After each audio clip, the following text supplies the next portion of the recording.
Welcome to this peregrinating episode of Talking Lamar. Today, I'm talking about learning to drive a car.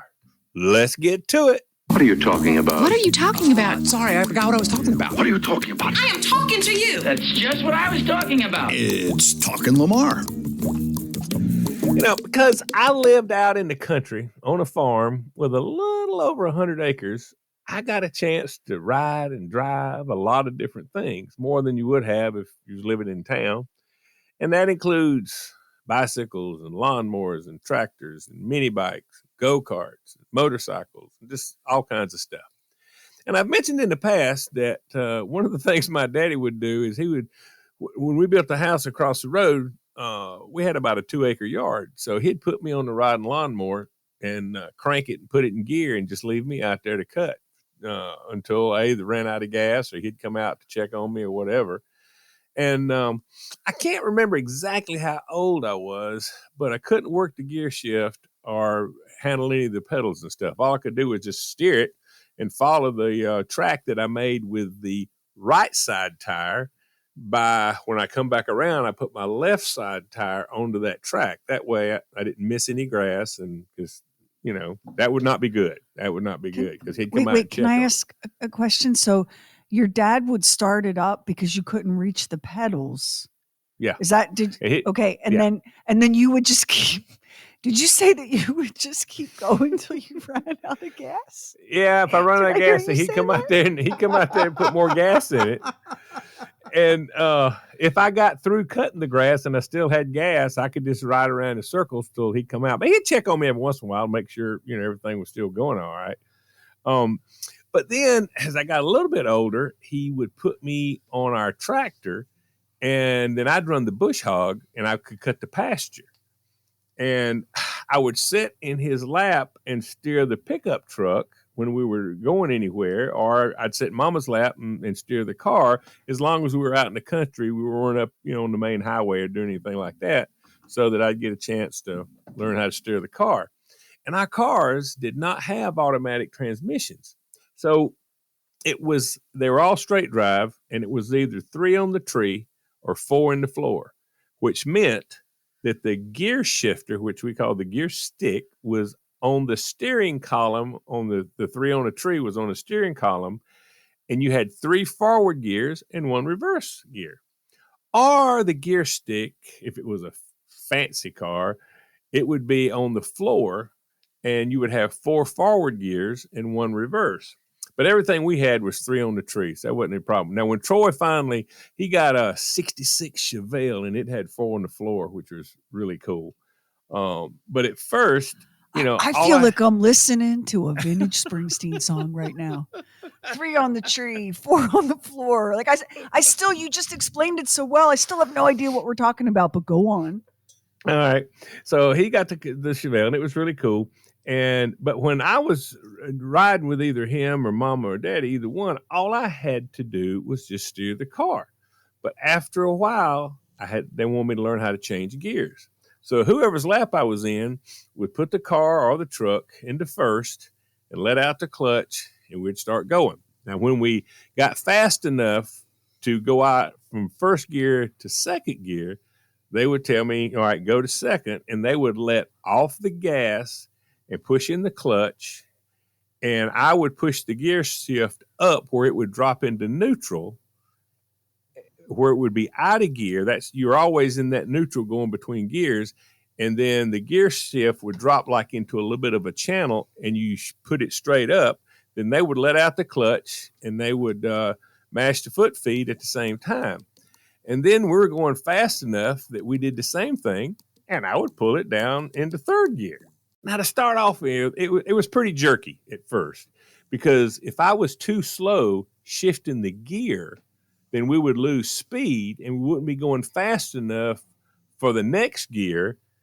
And at this point, I don't want this to be technical, but there are 2 kinds of transmissions for manual cars or trucks.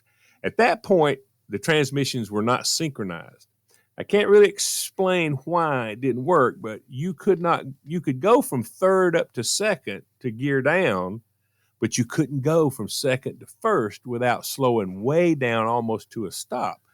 Because for the transmission to work, you had to match the engine speed, the speed you were going, with the gear speed, or it would scrape. It would make a sound. Bad noise. No, make a bad I noise. appreciate that. And I also don't want to be too technical and point out this is an awful lot of pressure on a 7-year-old. I know. That's what I'm saying. It was a lot of pressure. Sherry, I don't mean to get us too far off track, but I will remind you, his father had a chainsaw that he was swinging from a rope that Lamar had up in the tree. That was a lot of pressure too. I'm just saying. Yeah, this poor kid. You know what though? I feel like, thank God you were where you were when you were, because today Doris and your dad would have put you on Adderall instead of giving you a lawnmower and saying, son, just keep going until that thing runs out of gas. So here we sit. Now, whose ever lap I was in, we'd start. And when they were letting off the gas and pushing in the clutch, I had a very small window of time, just seconds, to shift into the right gear so that they could let out of the clutch and mash the foot feed and go faster. Now, as I use the word foot feed, I'm sure there's a lot of people listening that don't really understand what a foot feed is. But you probably know that it's also the accelerator or the gas pedal. Everybody I knew, there was nobody that I knew that called it anything but a foot feed. And the reason they called it that is because you fed the engine more or less gas to adjust the speed with your foot. Because when cars were first invented, the throttle was on the dash, and you would pull it out to give it more gas to make it go faster. So what happened was they decided it would be more convenient if they could get it off the dash and put it down on the floor where you could use your feet. So when I got old enough to actually sit in the seat and reach the pedals, I pretty much had this gear shifting thing down pat. They really did me a favor. They did me a favor. It was pressure, but it was good. So I got used to how whoever's lap I was in operated the clutch and the foot feed, and it was smooth. So it didn't take me long once I was sitting in the seat by myself, and I could drive the truck by myself to go across the road to get some bales of hay to feed the cows and stuff like that. And then it got to a point where sometimes Mama needed me to go to the store. And so if I went to the store with either one of them, they would let me drive. But once I got up to like 11, 12 years old, I could sit on a pillow and then I could see over the dash really good. So then I could drive my own self to the store and go pick up stuff. And when I would go with Troy, he would let me drive. As soon as we got outside of the house, he'd just put me driving until we got close to town. Lamar, you do know, or maybe you do know that if I had given Karamia the car keys and a pillow at 11 and sent her to the grocery store, that I would be in prison. Like, you do know that, right? Like, this is, well, I know people always say, because I grew up around ranch kids who all could drive by the time they were 10. People always say, yeah, but country farm kids are different. Farm kids are different and country life is different. But the DMV laws apply to everyone. Were your parents not concerned that the cops would see an 11-year-old kid sitting on a pillow? No. Well, there's no cops. There's no cops coming out there. I mean, the cops were in town. You had the sheriff's department could come out there, but God, they only had like a couple of cars, and it just wasn't that big of a deal. The odds were in my favor. Okay, but my problem was out in the country, the road didn't have any painted lines. There was no middle line. There was no on either side. There was no painted lines.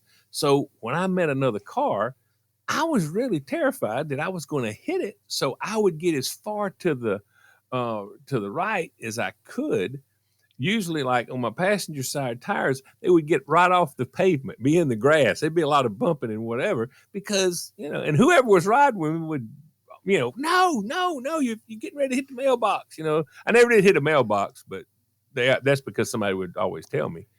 So a lot of times they'd reach over and grab the steering wheel to get me back up on the road. But I just didn't want to hit a car head on. Can I just say, when you say the odds are in your favor, the odds are in your favor that you're not going to get caught. The odds really are not in your favor, period, in this situation. Yeah, any other way.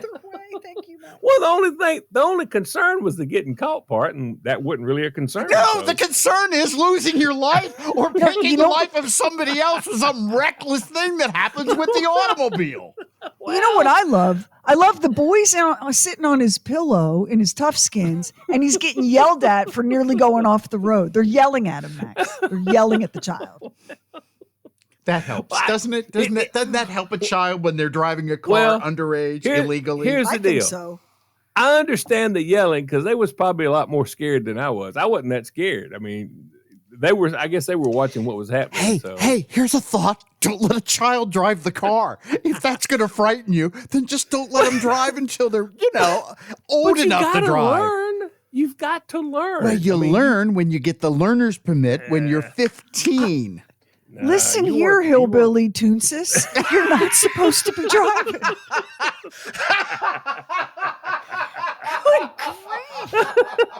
Good grief. You're a baby sitting on a pillow, shifting gears. And wait, there's no lines painted on the road, Max. And I'll bet the streets out where the streets have no name. No name, yeah.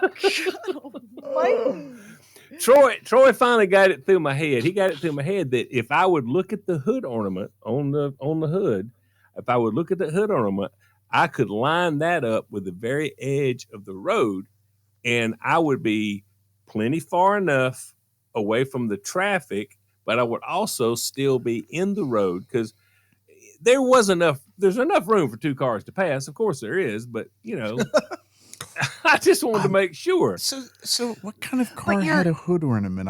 I'm sorry to ask all this. Cars had a hood ornament. What are you talking about? Every car had a hood ornament. Yes. Okay.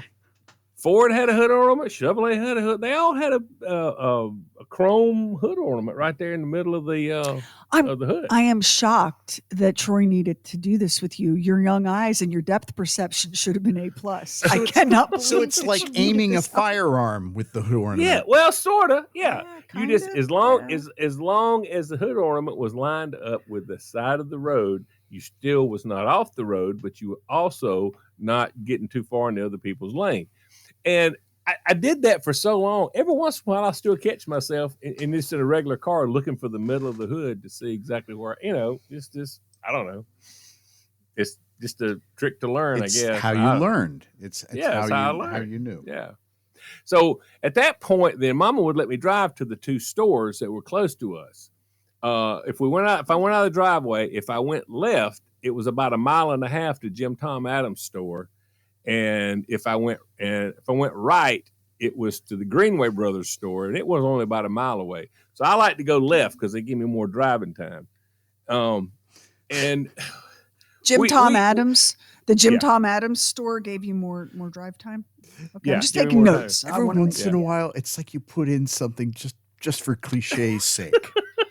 Just like he was. Well, these were his wife, Dean. Dean was my mama's best friend. And when she'd pick me up from school, we'd always stop there on the way home for her to sit and talk to Dean because Dean ran the store in the afternoon. And then I'd run off with their delinquent son, Kenneth. Kenneth was a bad seed. God, he was a bad seed.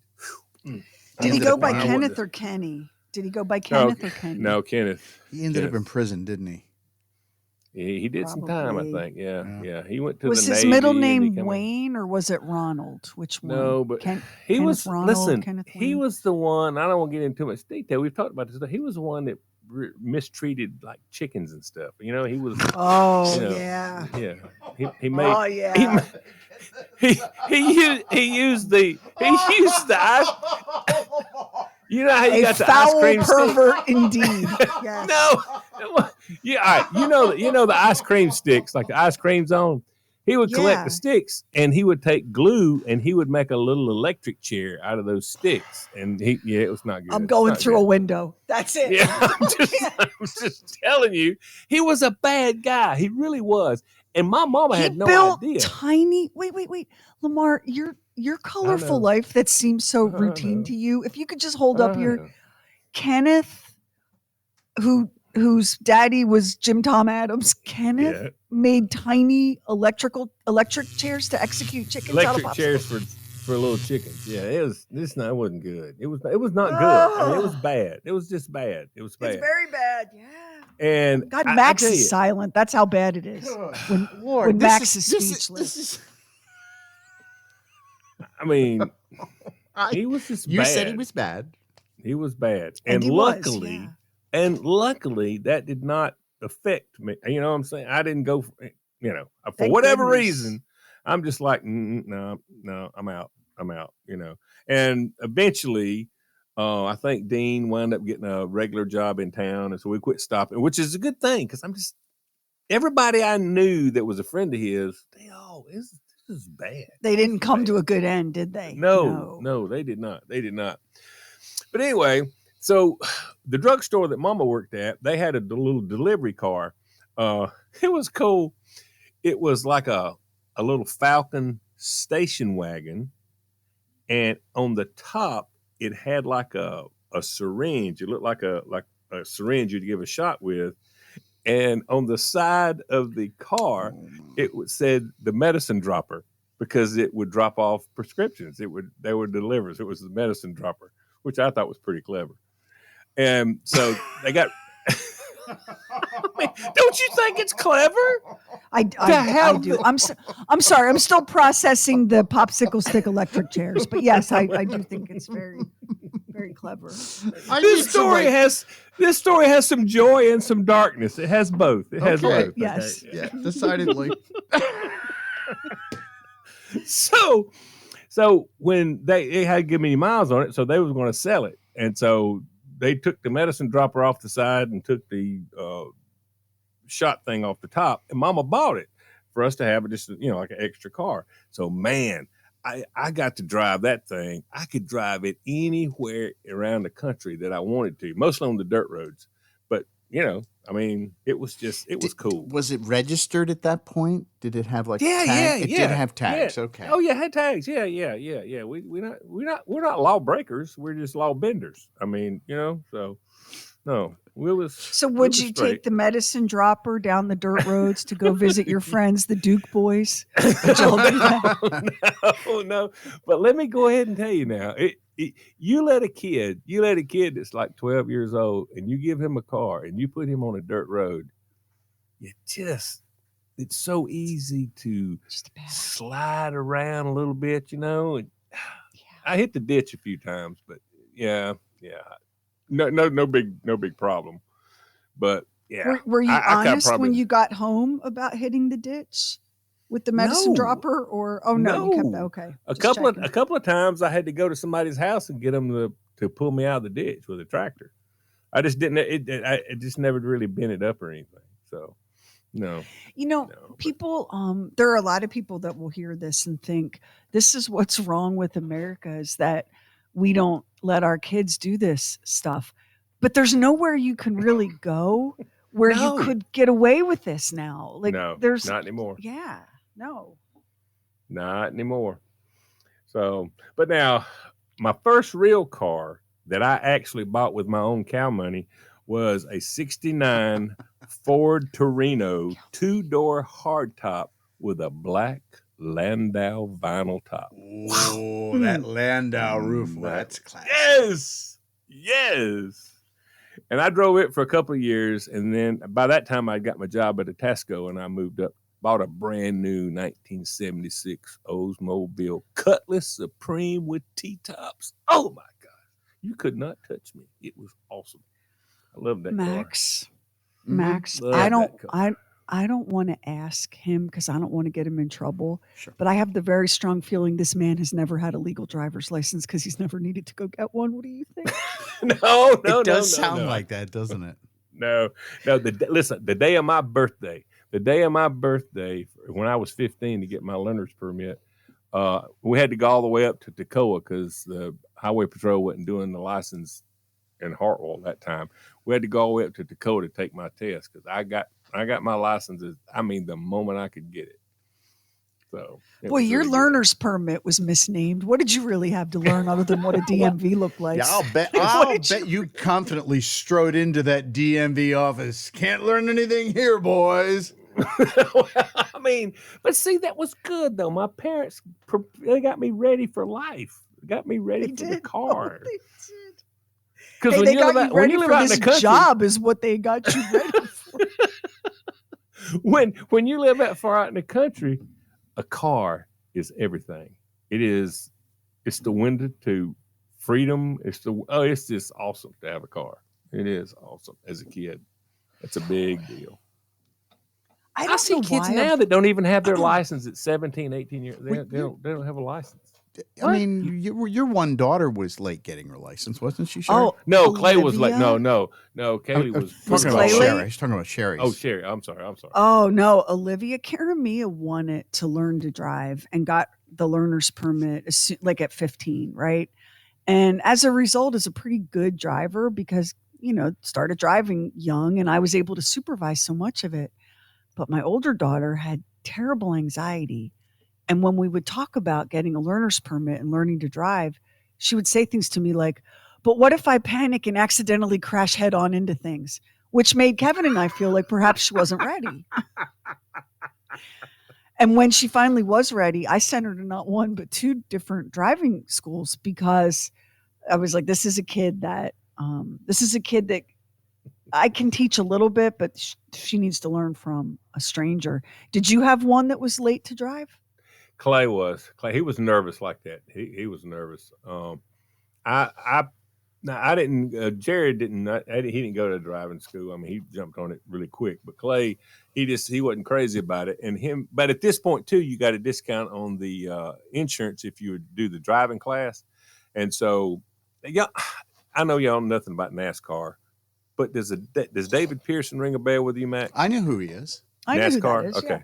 Okay, he lived in Spartanburg, and his son, Larry, opened up his driving school for the kid, and so you take your kid up to the Western Steer Steakhouse, and they would have a class up there in one of their banquet rooms or whatever, and then he would give them the class, and then he would take them driving, and he taught them how to drive, and he really helped Clay a lot.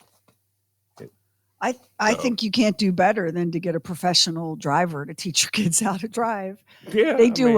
They have a driving school called Brakes that's out at one of the NASCAR speedways. It's probably in a lot of places in the country, and they put them through true defensive driving drills.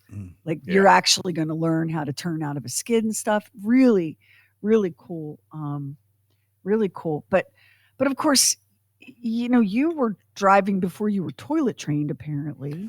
Well, and I learned how to turn out of a skid on the dirt road. See, I did. It was just regular experience. So of all the things that I'm going to remember from this story, here's what I think is really going to stick with me. And there's a lot to work with here, from Kenneth and the chickens to the medicine dropper. To you sitting on a pillow because you can't reach the pedals. Here's what's going to stay with me, because I'm a parent and I know sometimes you just need the house to be quiet for a couple minutes. You need those children occupied so that you can catch your breath. And I know that your parents stood in the window and watched you. And Doris said to her husband, about how much more gas you think that boy's got in that mower. And your dad said, oh man, another 20, 25 minutes at least. And they had a good chuckle and just let you run that thing dry so they could have a rest from the constant chatter and energy that you must have had. Yeah. It was probably a lot quieter in the house when I was out in the yard. That's probably true. That is probably true. This is why she let me get in the car and go drive the dirt roads. I love your mother. Oh, I'm so sad that I can't just hang out with her, because that is a woman who used every resource she had to make life better for Yep. herself and her family. Every did. single one. She did. She'd be applauded for that. Well, I believe that's going to be it for this episode. We've had such a great time. Hope y'all did too. If you enjoyed it, tell somebody about it. And I got to tell you, you also need to tell everybody you know about the multiple award-winning and now Webby-nominated True Weird Stuff podcast. This thing is catching fire like nobody's business. And if you want to know why, you need to listen to it. Listen, there's going to be a whole lot more coming on this Talking Lamar deal, so don't stop now because I hate a quitter. Join us Don't for run the you next down. episode. Yeah. Don't make me come to your house. Go on the Bob Sheri app, look down at the bottom, click on the microphone, start talking. We listen to every message. In fact, Max listens to every message, and he loves to listen to those messages. And you can also call 844-52-SHERI and leave a message there too. Until then,